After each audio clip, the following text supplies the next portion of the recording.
Mesma louca pensar de quanta nossa vivência nas trilhas, é dia bom, dia ruim, começa aqui no supermercado. Comprando o quê? Carbos. Até para mim, depois de anos e anos correndo longas distâncias nas trilhas, ainda não chegou na conclusão firme de qual jeito e que comer, e nem sempre performance. Muitas vezes é só para ter um bom dia nas trilhas, uma vivência na natureza. O jeito que você vai consumindo carbos é importante. Tinha épocas de low carb, épocas de jejum, épocas com mel, coisas naturais, épocas com gel diferente. Eu vou experimentando porque é um variável que o alvo sempre está mudando. O que funciona hoje, talvez não vai funcionar amanhã. E para quem está ligado com o que está rolando no lado mais elite nesse esporte de corrida de ultra nas trilhas, sabe que todo bate-papo agora é carbo, mais carbos por hora. Para me ajudar a entender esse mundo de carbos um pouquinho melhor, redescobrir coisas que eu esqueci, falar mais sobre essa revolução de carbos, estou com a Lari Alonso. Lari é uma nutricionista que talvez você conheça nas trilhas já, trabalhando pelo Mambora. Hoje em dia, Lari está ajudando pessoas nas trilhas, nas ruas, no campo de futebol e vários outros esportes, entender melhor o que é melhor para si mesmo, fazer a performance que você quer no seu esporte. Eu falei muito com Lari e no fim eu quebrei nosso bate-papo em 3 partes. Nesse primeiro, a gente vai falar sobre carbos e calorias geral, para entender o que está acontecendo dentro do seu corpo e a necessidade de tomar mais carbos enquanto você está fazendo atividades mais de endurance. Eu acho que qualquer pessoa, pessoas vivendo nesse esporte muito tempo, ou pessoas que estão começando, tem muito para aprender com esse bate-papo. E, gente, é a segunda episódio com isso, a gente vai explorar a revolução de carbos. E terceiro, a gente vai criar um plano para mim mesmo. Então, gente, vamos entrar nesse mundo de carbos com esse primeiro episódio e vamos aprender com Lari esse base sobre carboidratos. Lari, tudo bem? Seja bem-vindo no outro lado. Olá, bom dia, boa tarde, né? Boa noite para quem estiver ouvindo. Obrigada pelo convite de estar aqui, muito feliz de estar aqui batendo esse papo com você. Ô, Lari, talvez pessoas conheçem você, tipo, nas provas de trilha esses últimos, 2 anos. Mas muito rápido, tipo, que é a sua prática, que é seu trabalho e por que você conhece tanto sobre carbos, que é o assunto que a gente vai explorar hoje? É muito comum o pessoal da montanha, principalmente, me conhecer por conta da Mombora, né? Então, esses 2 últimos anos aí eu estive presente na maioria dos eventos, no ciclo de eventos da montanha no ano, né? Junto com a Mombora. Então, eu sou nutricionista, trabalho no consultório também. Tive esse período de trabalho de atuação junto com a Mombora, que foi muito gratificante, fez eu conhecer bastante gente também aí na trilha, mas eu tenho essa prática também do consultório, atendo hoje, acho que 80% do meu trabalho é com atletas da montanha, do trail. Trabalho com outros esportes também, tenho a corrida de rua, o triatlon, futebol também, mas a montanha com certeza é a maior parte aí, maior fatia dos meus atendimentos.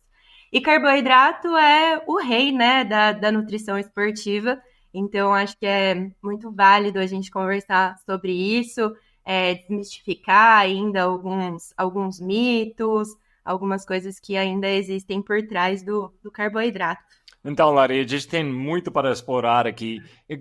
Onde eu quero começar? Alguém que já está correndo, já fazendo talvez um esporte que tem uma demanda no corpo, está treinando, mas está começando a fazer essas coisas de mais distância. Talvez passando essa coisa, talvez na rua uma meia maratona, chegando numa maratona.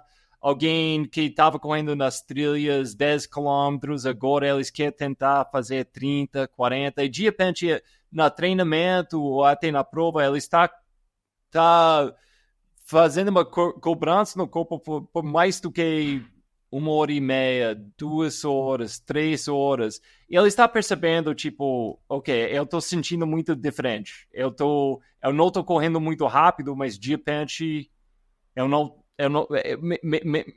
minhas pernas estão sentindo como cimento, ou eu simplesmente não tenho energia, ou em inglês a gente tem uma palavra famosa na maratona, to hit the wall. To hit the wall é tipo, de repente, ou bonk.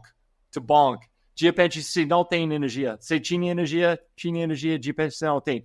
Para alguém que está começando a entrar nesse mundo mais de endurance e na ponto de vista de uma nutricionista, que tá rolando? Quando a gente passa na consulta, tem diversas perguntas que eu faço, que a gente pode identificar, por exemplo, um déficit, né? Que pode ser exatamente isso que você falou. Então, eu comecei o meu treino, ou eu entregava meus treinos com muita energia e eu aumentei o volume e eu comecei a fadigar, comecei a não ter energia, ou até outros marcadores, como eu estou entregando o meu treino bem, mas eu comecei a me sentir durante o dia imposta, falta de concentração, prejudicou meu sono, diversos outros sinais e sintomas que na consulta eu fico ali 1h30 e pesquisando, né, explorando os sinais e sintomas daquele atleta, daquele paciente, que podem estar associados, sim, a um déficit energético que pode vir a ser uma estratégia corrigido, né, com uma estratégia intratreino, ou até alguma estratégia que a gente vai fazer durante o dia a dia dessa pessoa. Então, como a gente está falando aqui um pouquinho de carboidrato, é muito comum, principalmente atletas mulheres, a gente vê numa deficiência energética, uma deficiência de carboidrato na rotina do dia a dia, né, desse indivíduo, e também faltando ali numa estratégia intratreino.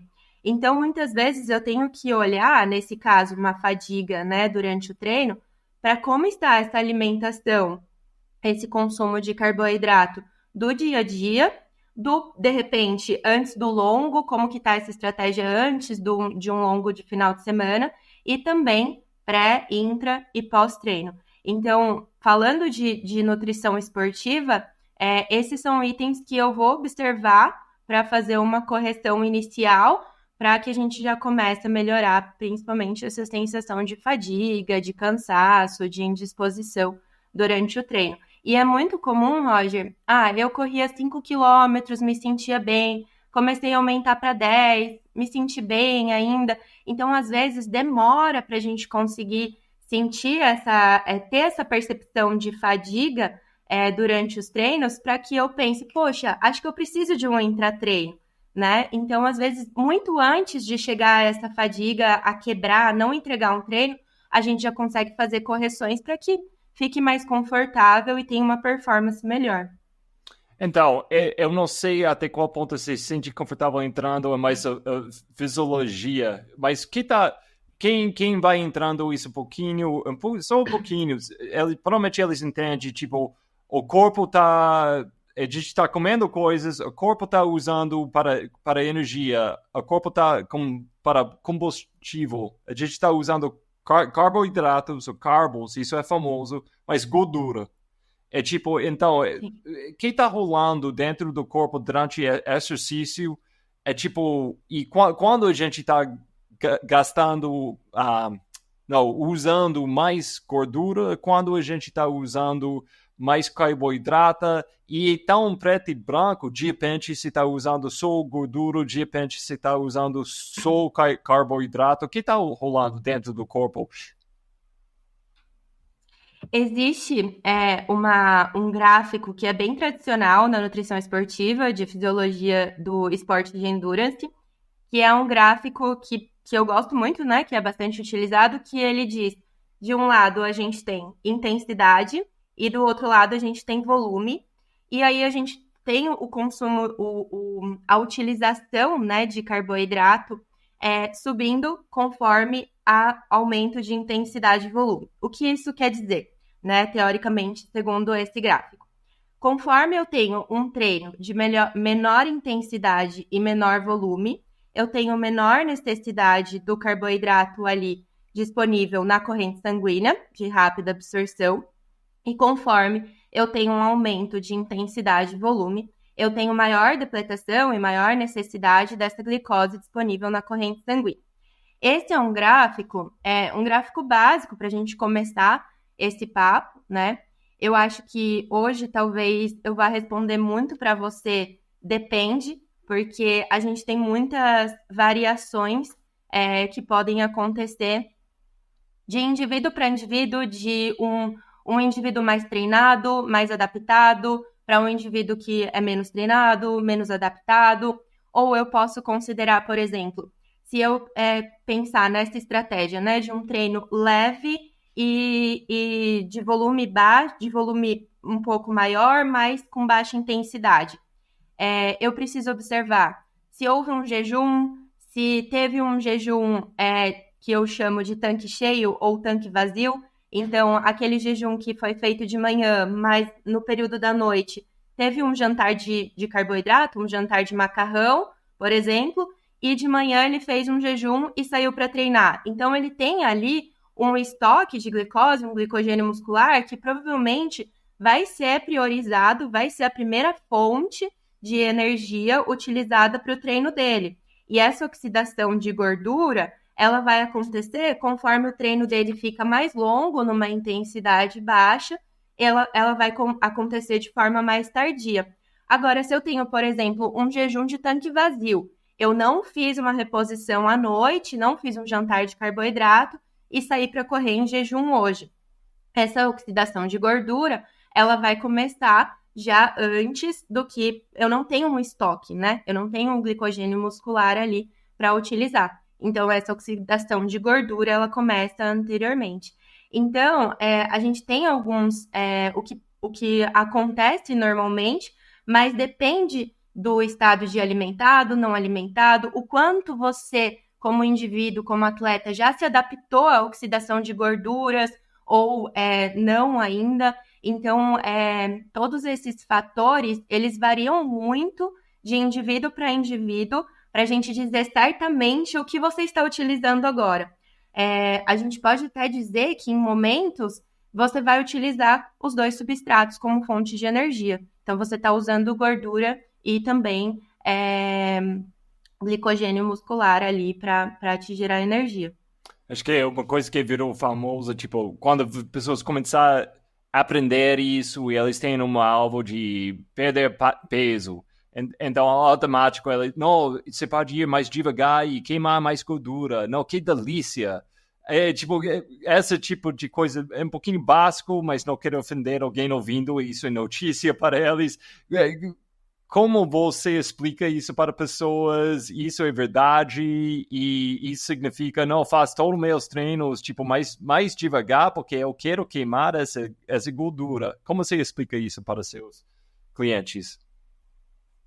Quando eu estou falando aqui oxidação de gordura, eu não estou falando de emagrecimento. Então, durante o treinamento, essa oxidação de gordura ou esse uso da glicose, ele vai ser prioritariamente para te gerar energia para a sua atividade física. Então, a gente vai mobilizar gordura corporal para ter uma perda ali, para estar utilizando, né, essa ideia que a gente tem. Eu estou saindo em jejum, eu não estou comendo nada porque eu vou usar a gordurinha aqui da minha barriga como fonte de energia e vou emagrecer.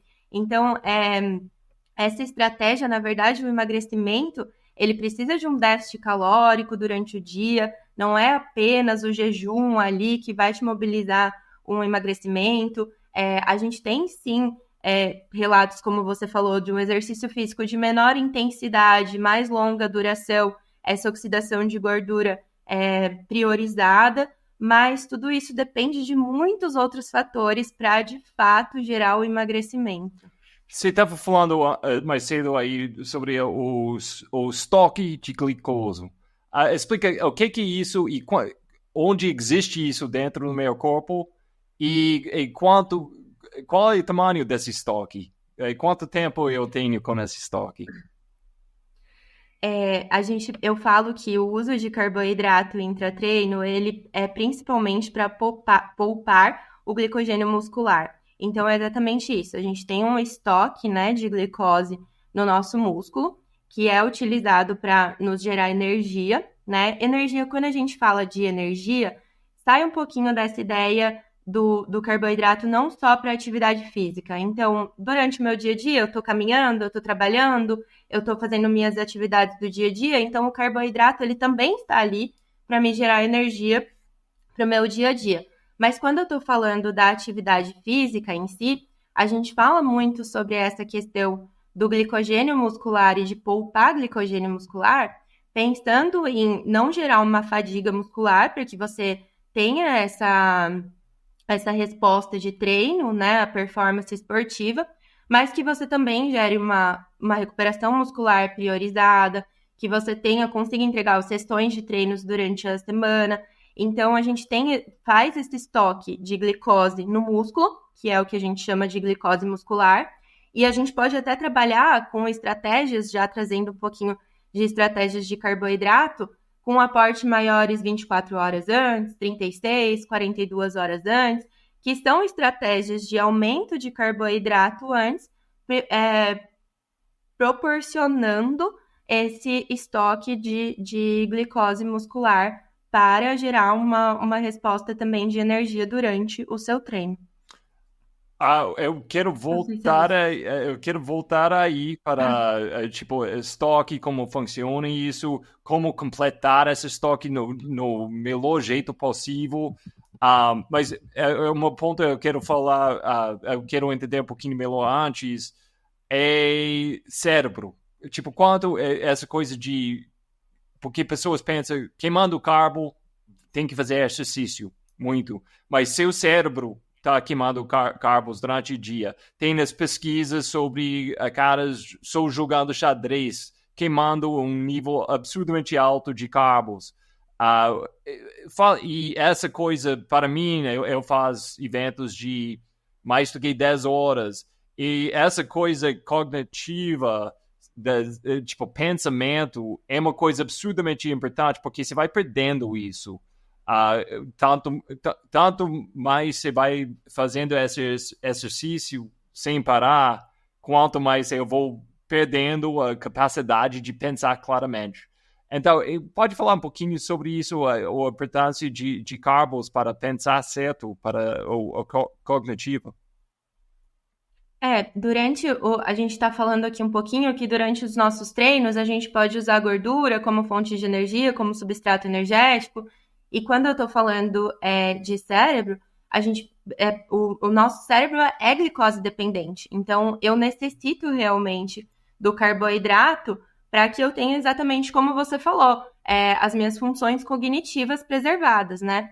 Isso é muito claro, isso fica muito claro, um exemplo muito prático, quando a gente pega um paciente que está fazendo, por exemplo, dieta de emagrecimento, low carb, tira o carboidrato, um dos primeiros sintomas que a gente sente é dor de cabeça.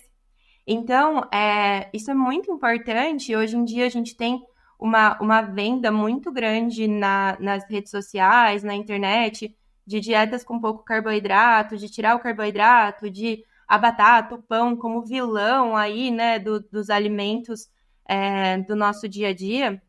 E a gente tem que realmente tomar muito cuidado, não estou falando aqui só de performance esportiva, mas de preservação da saúde, de sistema imunológico, de também preservação da massa muscular. Tudo isso, o carboidrato, ele está envolvido em muitos outros sistemas e respostas metabólicas que não só a performance esportiva. Isso também, e aí voltando para a performance, a gente pode falar sobre isso como uma perda de concentração durante um treino, por exemplo, ou um déficit cognitivo durante um treino, e isso gerar um risco à saúde também. Eu lembro, o ano passado, a gente teve um atleta numa prova de ciclismo importante, eu não vou lembrar agora especificamente para falar aqui, mas ele fez a prova sem uma reposição, né, de carboidrato, uma reposição energética, e ele perdeu a concentração numa descida e ele acabou tendo um episódio de desmaio em cima da bicicleta.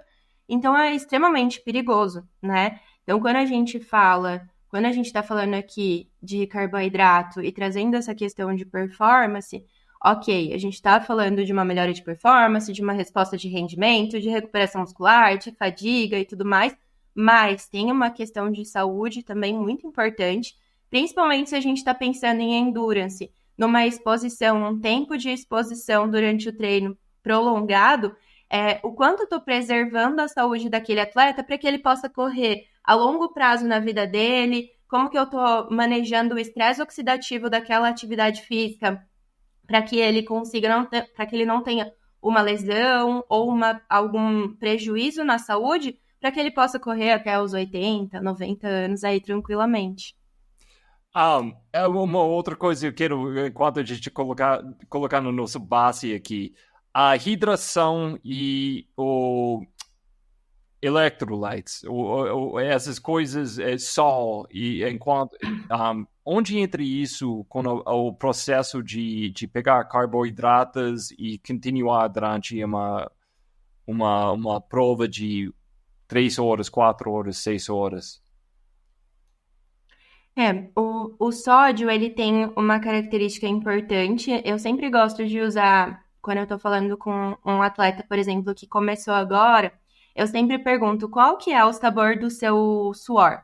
Ele é salgadinho, né? Então, a gente tá perdendo ali, junto com a água que a gente tá desidratando, a gente tá perdendo uma quantidade bem característica de sódio também. Se eu não fizer essa reposição, tudo que eu não reponho durante durante a minha prática de atividade física, eu posso começar a ficar em desequilíbrio. Então, se eu tenho uma perda, a gente falou aqui do carboidrato, tenho uma perda de carboidrato, de energia, eu não estou repondo, eu começo a fadigar. Eu tenho uma perda de sódio, eu não estou repondo, eu posso gerar um desequilíbrio também a nível celular, disso, intra-extracelular, e poder gerar, por exemplo, um enrijecimento muscular, sentir uma cãibra, por exemplo, que é um dos principais sintomas aí da falta de sódio. Outra questão importante do sódio é que o nosso transportador intestinal de carboidrato, ele é sódio dependente. Então, muito por isso que os suplementos esportivos, gel de carboidrato, tem sódio na composição. Eu melhoro a absorção do meu carboidrato, tendo sódio ali presente também. Então, essa reposição hidroeletrolítica, né? Quando que eu devo utilizar? Quando que eu devo começar a utilizar? A gente pode trabalhar muito por percepção. Então, quando um atleta, eu não treino volume alto, mas eu tenho uma desidratação muito alta, posso fazer, de repente, um cálculo de taxa de sudorese com ele, que é muito simples. A gente vai pegar uma balança pré-treino, vai pegar uma balança pós-treino, vai fazer o cálculo de quanto ele perdeu nesse treino, quanto que ele ingeriu de líquidos, a gente observa também qual a temperatura do dia. Essa taxa, ela vai me falar como que está essa desidratação dele. E dependendo, às vezes, um volume baixo de treino, mas ele tem uma característica de desidratação alta, eu já posso atuar com, de repente, um repositor de eletrólitos. Ou esse esse atleta que começou a colocar um volume maior na prática dele, e eu posso combinar um isotônico que vai ter o repositor de eletrólitos e carboidrato na composição, como uma estratégia de repor eletrólitos e também o carboidrato presente ali no isotônico. Então, eu aumento o aporte de carboidrato intratreino, também já aproveitando e fazendo a reposição de sódio, potássio, magnésio, cálcio, que também está presente ali no repositor de eletrólitos. Então, isso também é muito importante. Eu gosto de pensar mais ou menos nesse sentido. Tudo que eu estou tendo de perda durante o treino, dificilmente eu vou compensar. Provavelmente eu termino meu treino negativa, né? Mas tudo que eu puder repor ali durante vai ser utilizado em benefício do meu treino. Então, e eu quero entrar mais nesses alimentos que pode fornecer, tudo que a gente está falando, mas com sódio, a gente está falando sobre... Porque você vai vendo pessoas tomando as pílulas com sódio dentro, pessoas um isotônico absurdamente caro, e tem outras pessoas só pegando o sol que estava na mesa e tentando... O que você gosta de usar com pessoas e como é diferente esse tipo de sódio? A gente tem realmente hoje no mercado, né? Eu acho que o mercado da nutrição esportiva avançou muito. Então, hoje a gente tem de todos os tipos. Eu tenho cápsulas, eu tenho tabs, eu tenho pó, líquidos, né? Tenho barras.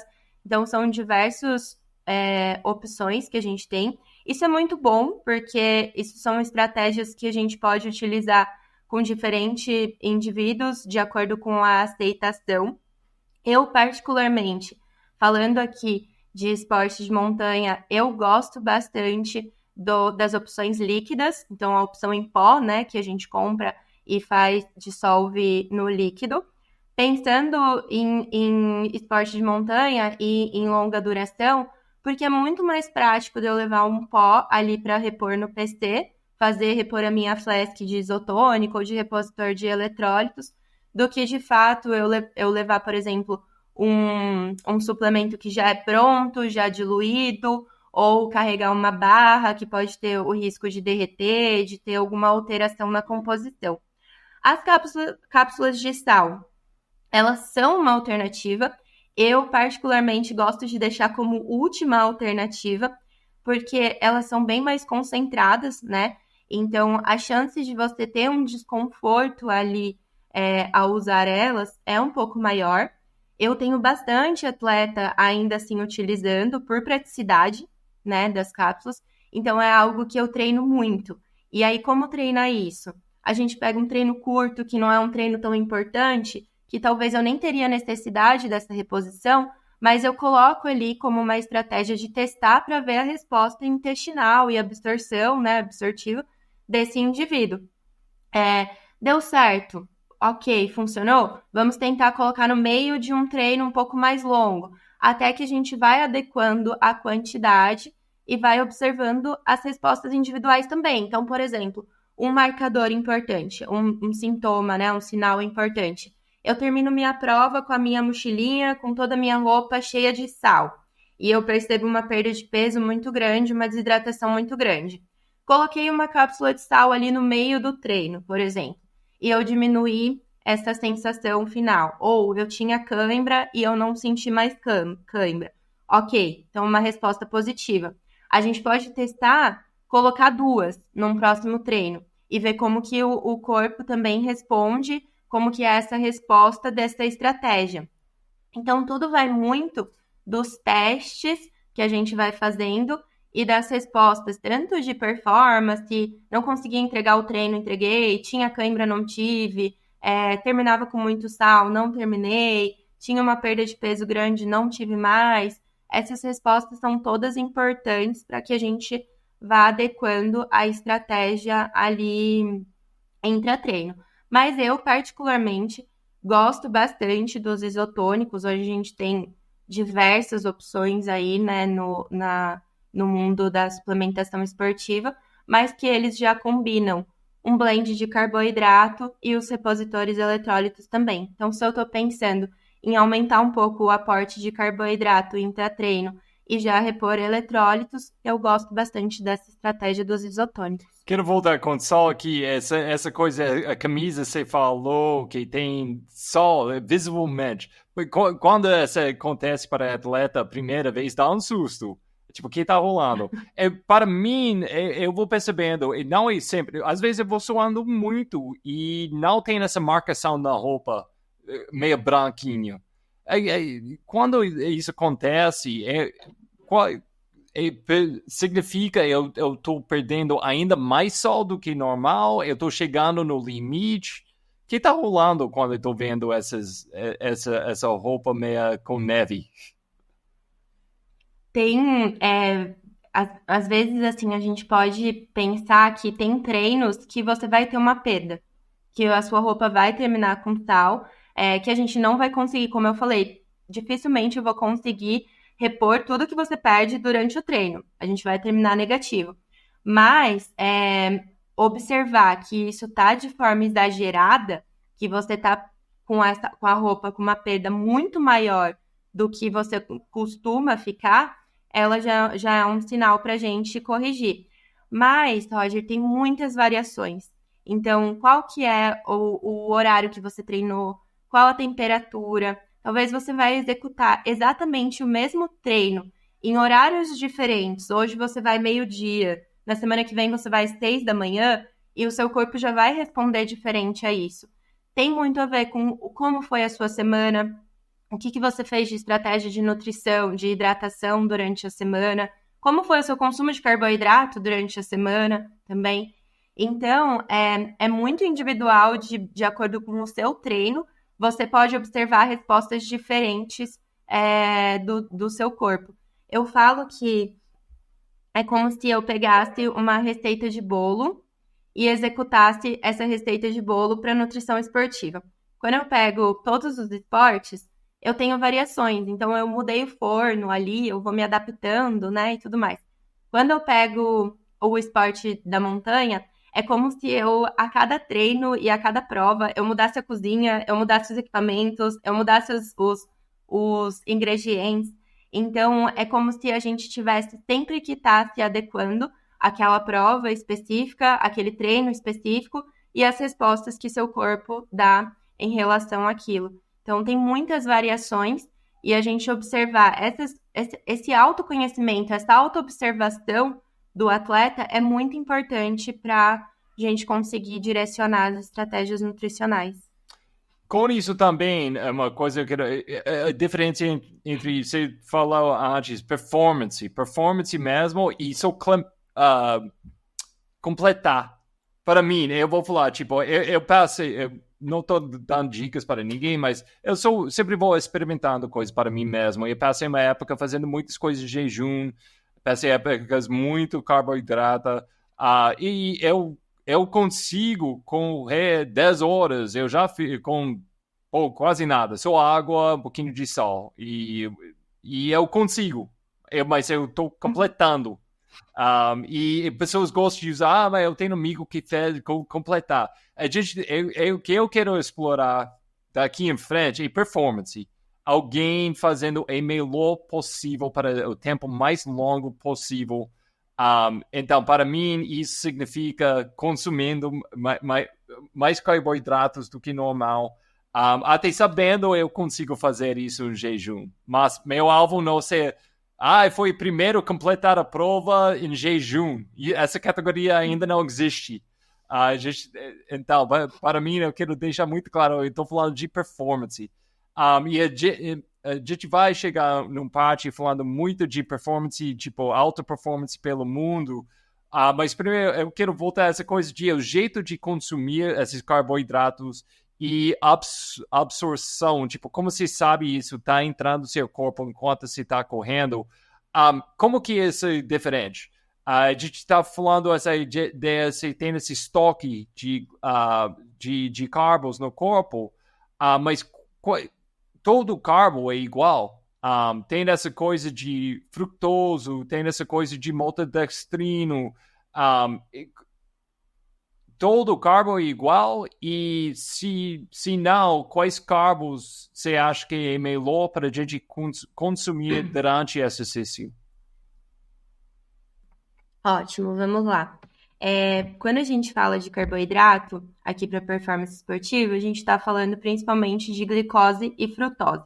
Então, são diferentes tipos de carboidrato, sim, que têm diferentes tipos de absorção, de canais de absorção, que tem diferentes composições aí nos suplementos esportivos e nos alimentos que a gente come em relação à proporção glicose e frutose, que vão gerar diferentes adaptações ou respostas ali durante o treino.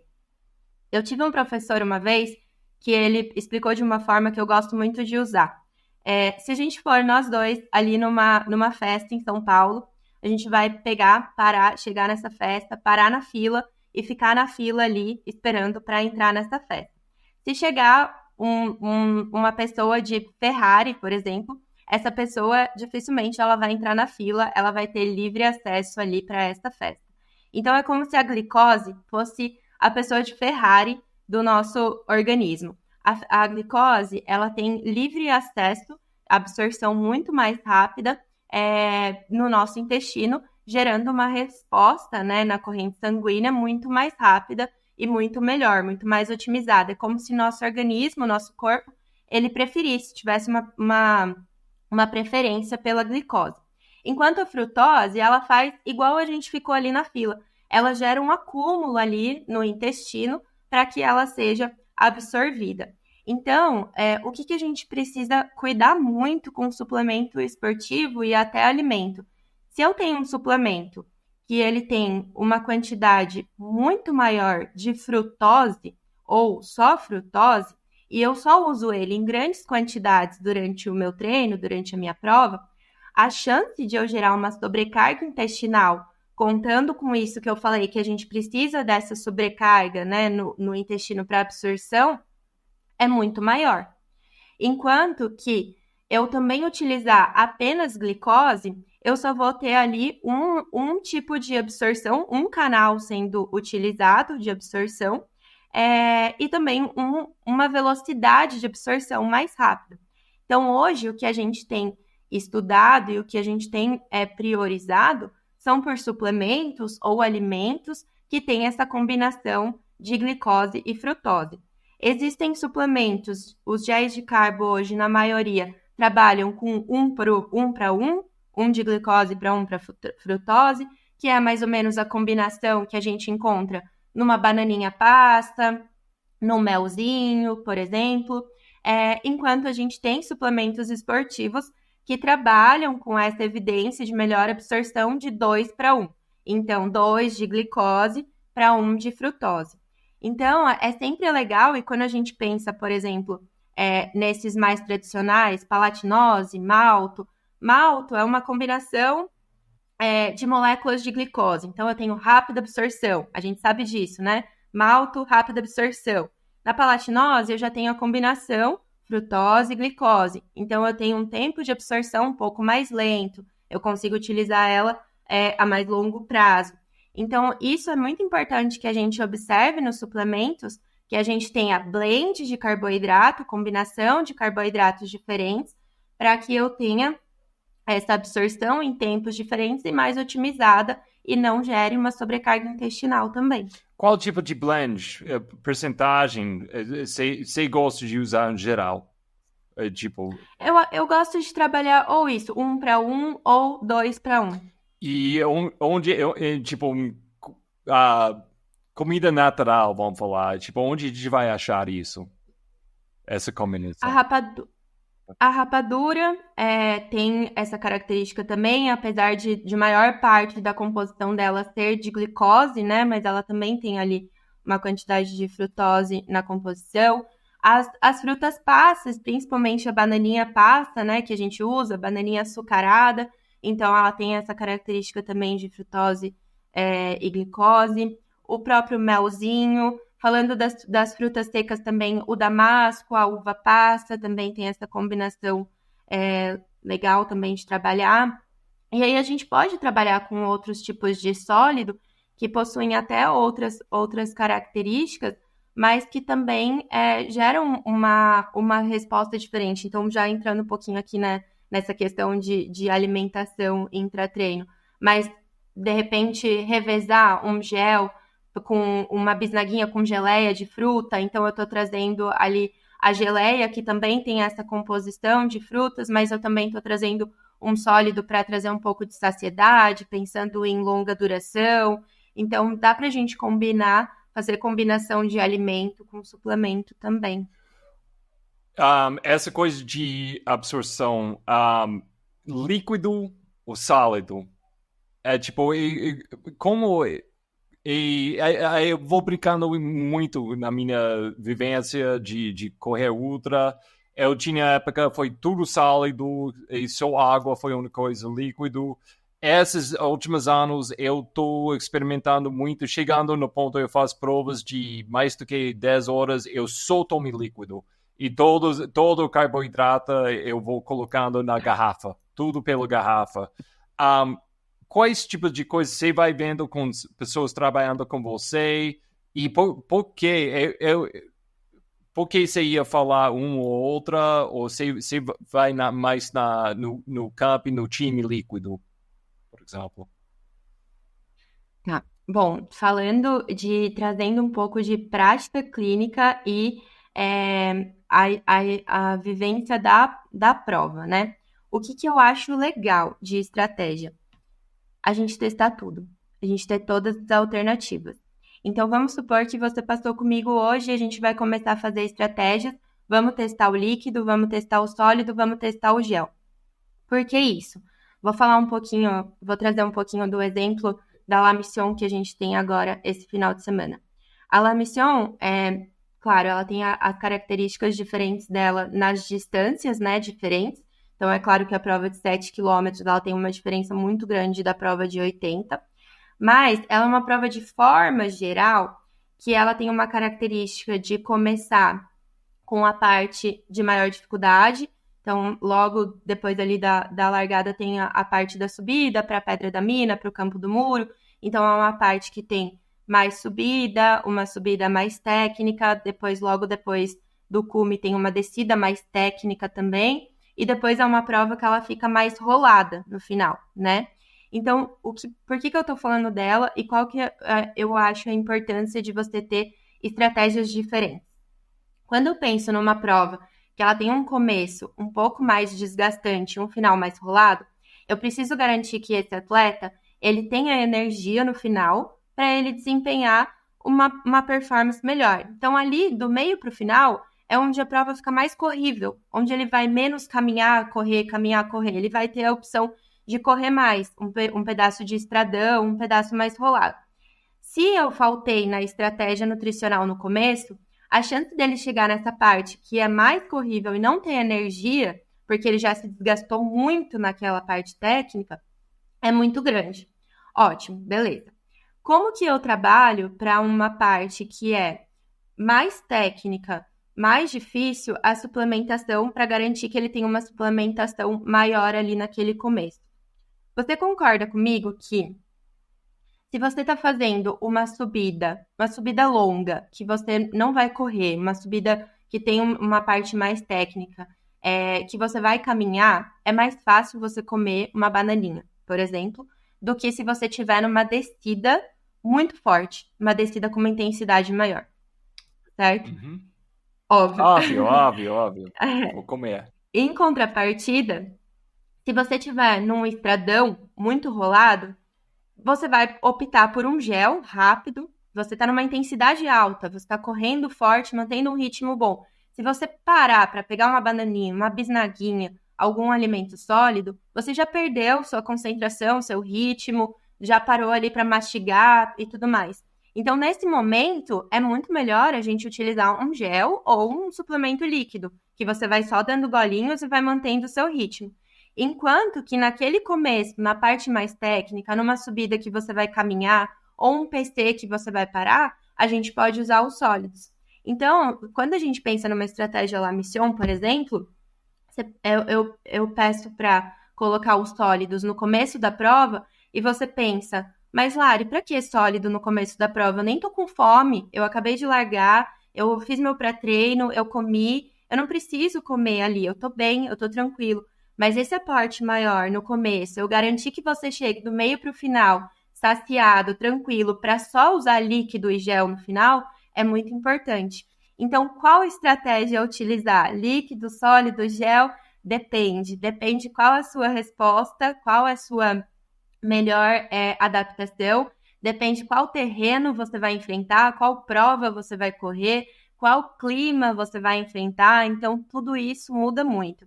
Eu tenho atletas largando para a prova agora só com sólido, sem um suplemento esportivo, todo 100% natural, o sódio vem do salzinho grosso, eu tenho atletas 100% com gel, então varia muito ali a estratégia de acordo com a prova que você está fazendo, sua resposta e todos os outros fatores.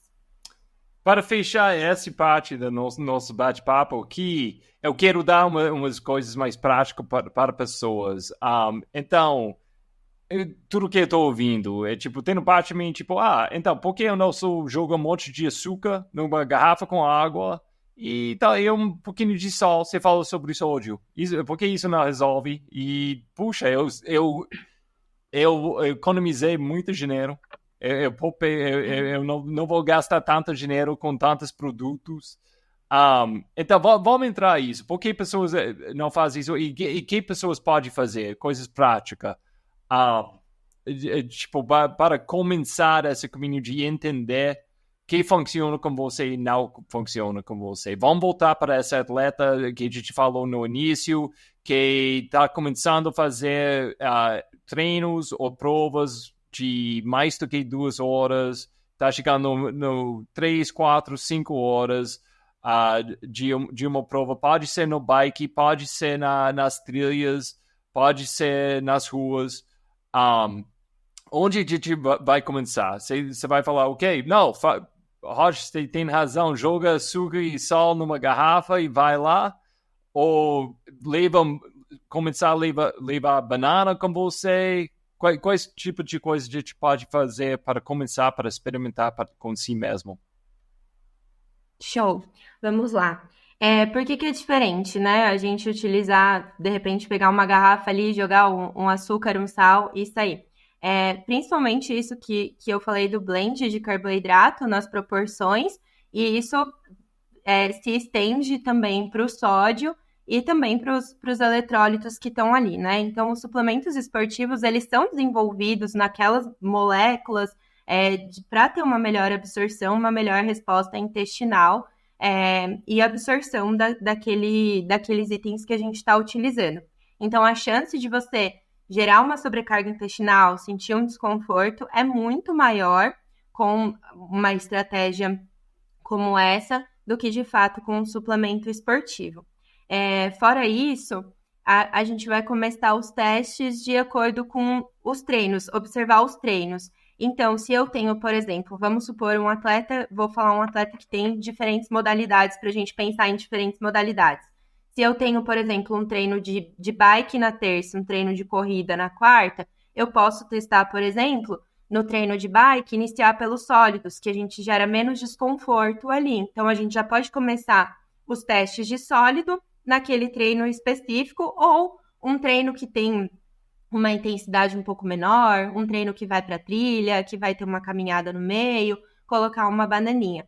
Agora, um treino, por exemplo, um intervalado, um treino de corrida, uma rodagem, a gente pode começar a testar os géis. Qual gel testar? Começar pelo começo mesmo. Eu gosto de fazer com os meus atletas ranking de géis do fulaninho. Então, a gente vai começar a testar e começar a ver qual que tem um melhor sabor para aquela pessoa individual, qual que tem uma resposta boa. Hoje a gente tem combinação de estimulantes diferentes. Para alguns a cafeína vai fazer bem, para outros a cafeína vai fazer o contrário, vai dar um rebote. Então, é começar a testar mesmo e perceber as respostas daquele atleta. E aí, nessa variedade... Eu vou perguntar com essa atleta no início, se está falando para ela, ok, você vai tomar alguma coisa ou 30 em 30 minutos, você está falando, só come quando você está com fome, quando você está sentindo uma falta, quais gatilhos você está usando para comer ou beber mais calorias? Bem inicial, vamos supor, eu tenho um treino de 2 horas e esse atleta não está usando nada, vamos colocar um gel com 1 hora de treino. Como que foi? Foi legal? Ok. Semana que vem a gente vai tentar de 40 em 40 minutos. Ótimo. Na outra semana a gente vai tentar de 30 em 30 minutos, 20 em 20 minutos, vai ajustando. Então, é bem inicial mesmo. Se eu tenho um atleta que está correndo 1 hora e nunca utilizou nada, vamos tentar com 40 minutos um gel para fazer esse teste. Uma coisa muito importante da nutrição esportiva eu preciso estar em contato com esse paciente quase que semanalmente. Então, acabou um treino longo, eu peço feedback igual o seu treinador vai te pedir um feedback do seu treino para ajustar a sua planilha da semana que vem. Eu preciso de um feedback de como foi essa estratégia intra para ajustar para o seu próximo longo de semana que vem ou o próprio treinos durante a semana. Normalmente, as estratégias iniciais, elas ficam para os treinos mais longos, mas vamos supor que você passou comigo e sua prova-alvo é daqui a 1 mês. e eu preciso estimular a gente testar, adaptar algum suplemento novo. Eu vou usar treinos curtos durante a semana, que talvez a gente não teria necessidade. E com essa coisa de sódio, muitas pessoas gostam de pegar azeitona. No PC, você vai ver, tipo, batata chips. Você vai ver, tipo, coisas assim. Pessoas só jogando sal em cima da melancia. Você fala para pessoas para começar assim, para experimentar quais dicas se dá para pessoas com sal e carbos na mesma hora? Ótimo. Uma coisa que a gente tem que tomar muito cuidado com o sal de mesa, o sal tradicional, é que no Brasil o nosso sal é adicionado de iodo, né? Sal e iodo. Opa, acho que eu vou começar de novo. Essa Pode parte começar, outra tá vez. bom. Uma coisa que a gente tem que tomar cuidado com o sal no Brasil é que nosso sal, ele é adicionado de iodo, né? Então, isso é por conta da nossa população, da gente ter um problema de tireoide um pouco maior, então o nosso sódio, uma estratégia, né, do governo de saúde, adicionar o iodo no sal como uma forma de suplementar também diretamente as pessoas.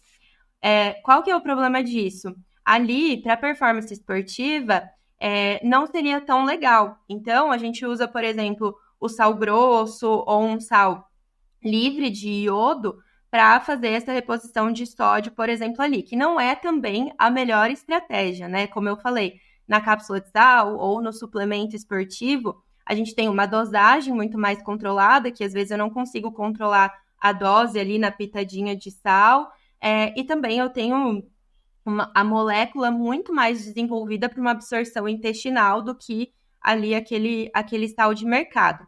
Azeitona. Azeitona é uma estratégia que eu gosto muito, eu observo respostas na parte clínica, na prática, muito positiva. É uma estratégia de a gente aumentar um pouquinho o sódio e ter um alimento salgado.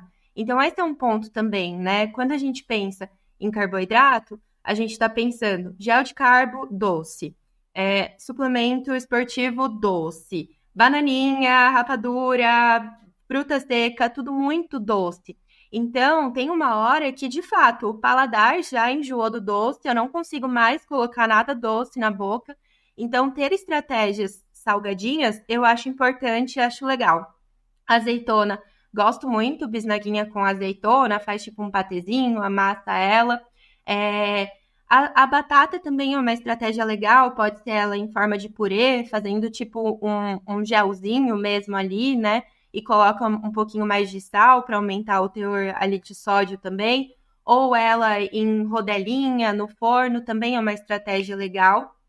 Agora, estratégias de PC são sempre algo que eu tomo muito cuidado, porque normalmente o atleta nunca comeu aquilo na vida e ele vai se deparar ali no PC pela primeira vez. E normalmente são opções que têm muita gordura junto. Então, a batata chips, por exemplo, ou o amendoim, que é clássico, tem em todos os PCs, são alimentos que têm muita gordura ali junto também, alimentos mais industrializados, mais processados, que no momento que você está demandando essa energia, que você está praticando atividade física, é como se seu corpo tivesse super aberto, apto a receber, a absorver tudo que você está fornecendo para ele. E quando você tem uma alimentação mais limpa durante a semana, porque é a sua semana de prova, você cuidou de cada detalhe para ali, e aí você chega lá e come uma batata chips banhada na gordura, frita, industrializada, a chance disso dar um desconforto abdominal também é muito maior. Então, eu gosto desses alimentos da bisnaguinha, ou a própria bisnaguinha com salzinho, ou ela com azeitona. Gosto bastante das estratégias com batata também. Tem bastante gente que usa aquele salgadinho compridinho, stick com sal em volta. Stick, o pauzinho de sal, Também não é meu favorito, mas também vejo bastante atleta utilizando. Então, eu acho que essas estratégias são importantes, não só pensando em sódio, mas pensando em ter alimento salgado no meio da prova. Isso é muito importante. Lari, então, isso foi muito. Tomara que a pessoa está entendendo um pouquinho mais essa base, essa começando a entender que está rolando tanto dentro do corpo durante exercício de indoors e tipo, a ideia de importância de tomar carboidrato, sal, essas coisas durante a performance e a gente deu umas coisas práticas, ideias de comida. Eu acho que tá bom agora, mas em breve vamos voltar. Eu quero entender, eu tô ouvindo muito essa coisa de tantos gramas, mais do que 100 gramas de carboidrato por hora e coisa assim. Eu quero explorar isso com você a próxima vez e criar um plano prático para mim. Eu vou entrar bem no ego, é muito ego aqui. Eu quero planejamento para mim durante uma prova de 100 quilômetros, tá bom? Combinado. Muito obrigada, Roger. Espero que de fato a gente tenha conseguido trazer algumas opções práticas mesmo aí do que fazer, né? Trazer tantas informações na internet, mas por onde começar, o que fazer. E vamos junto, vamos montar esse plano para você. Então, como você vai começar a ser a próxima vez nas trilhas no supermercado? O que você vai comprar? Me fala embaixo.